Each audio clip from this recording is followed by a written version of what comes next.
The most powerful earthquake to hit Georgia in years was felt across the broad region when it struck just after 4 o'clock in the morning Saturday. The U.S. Geological Survey says the 3.9 magnitude tremor was centered east of Stillmore. That's between Macon and Savannah, Georgia, if you know where that is. And people say they did feel the shaking across much of Georgia and South Carolina. Also Atlanta and Columbia, South Carolina felt it as well. No significant damage or injuries were reported, but it was quite a surprise to those who felt it, Cedric.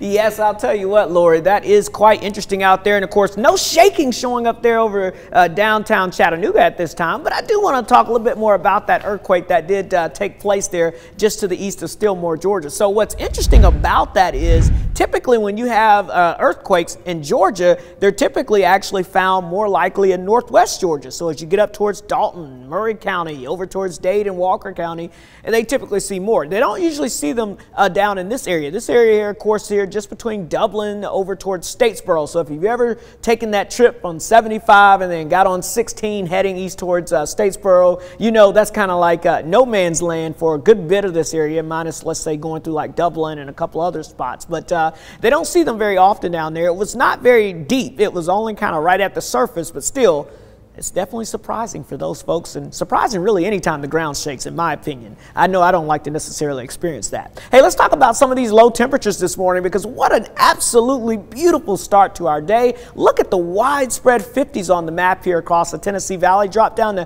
59 officially, even in Chattanooga, 54 degrees in Cleveland this morning, 55 in Dalton, and we had some 40s over towards the eastern half of the area, also along with portions of the plateau. So it was quite nice. Now we have rebounded quite a bit. We're up to the lower 80s right now, 82 degrees currently in Chattanooga with basically mostly sunny skies, a few high thin clouds out there, but that dew point still very comfortable. So that means the air is still very dry. So the heat index, can you believe it, is actually lower than the actual temperature by a degree. So that just lets you know it is fantastic. A very nice and dry air mass out there across the area. 79 degrees in Dayton, 79 up in northern Bledsoe County, 78 degrees in Murphy, 78 in Altamont, and then again 81 in Cleveland, Dalton, 78 in Lafayette, and 82 degrees currently in Fort Payne. So the big blue H, yeah, that's our friend. High pressure sitting on top of us here, creating that northerly flow, suppressing the air, giving us the comfortable weather when dew points are in the 40s and 50s. That's a very comfortable, open the windows, shut off the AC type of air. When the dew points are in the 60s and 70s, that's a very juicy tropical air mass, and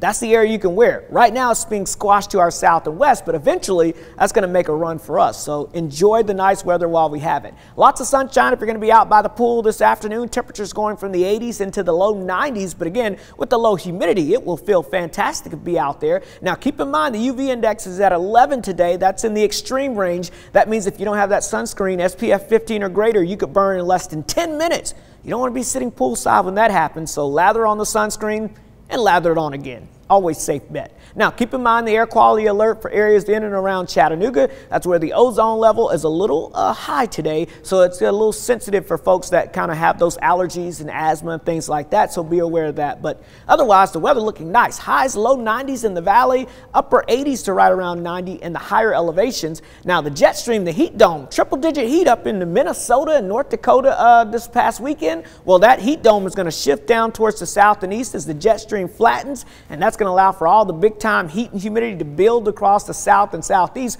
We're on record watch this week. Highs, I think today the record is safe. 92 is what I'm forecasting. 99 is the record. But look at this. Wednesday, 99, the record is 100. Thursday, 99, the record is 100. So somewhere in here, it's very possible not only that we maybe tie or break a record, but we may also happen to hit the triple digits. And yes, you guessed it, the humidity will return as well. So enjoy while it's in the comfortable range today, because that's not going to last. As far as rain, good luck for you on that. Look at that. Maybe some pop-up storms arriving by the upcoming weekend. Your Storm Alert 7-day forecast, the summer solstice on Tuesday. So Lori, I know you've been counting down to the official start of summer. Tomorrow is your day, also known as the longest day of the year, at least in terms of the daylight length. Okay, well that's good to know. It's felt like summer for probably 2 months. That's true. I mean, we have not gotten a break, I feel like. Now it's official. All right, thank you. At least there's that.